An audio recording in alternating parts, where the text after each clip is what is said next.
ଦୋଳବେଦୀ ରେ ସମ୍ପନ୍ନ ହେଲା ମହାପ୍ରଭୁଙ୍କ ମେଣ୍ଢା ପୋଡ଼ି ବା ହୋଲିକା ଦହନ ନୀତି।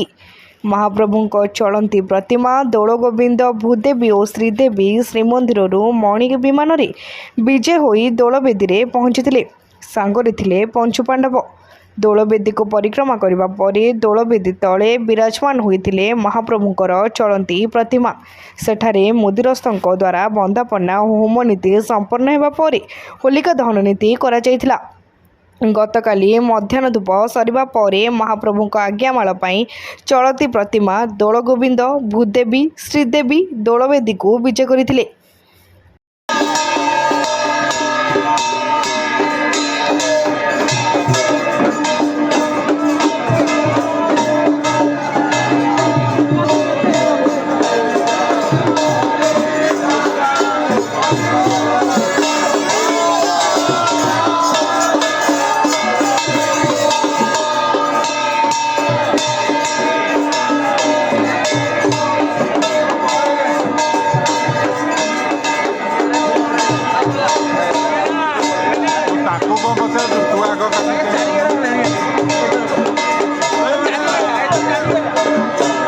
आज हूँ फाल्गुन मास शुक्लपक्ष चतुर्दशी तिथि।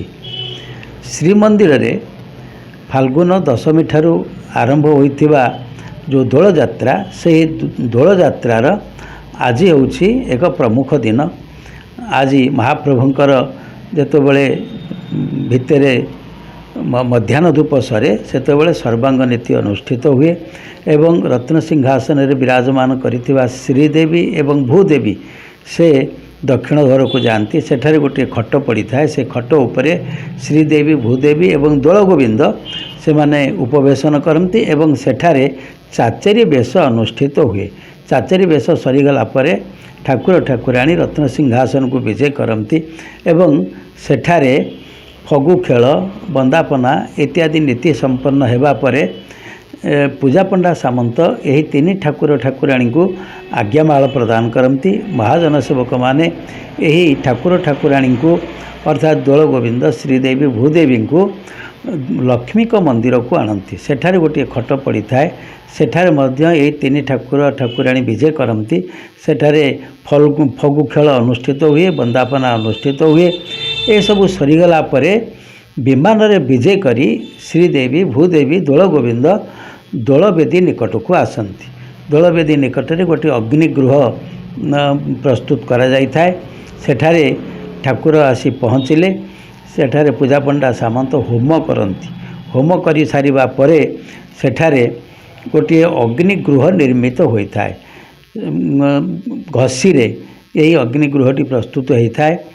यही अग्निगृह को अग्नि द्वारा संजोग करा जाए एवं श्री दोलगोविंद श्रीदेवी भूदेवी यही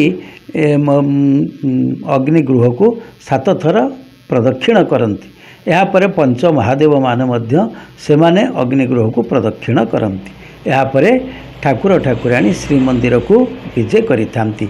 एईटी को कहा जाए अई घरा बा अग्निगृह दाह एवं यह को मेंढा कोड़िया पोड़ी बोली मध्य कहा जाय थाए।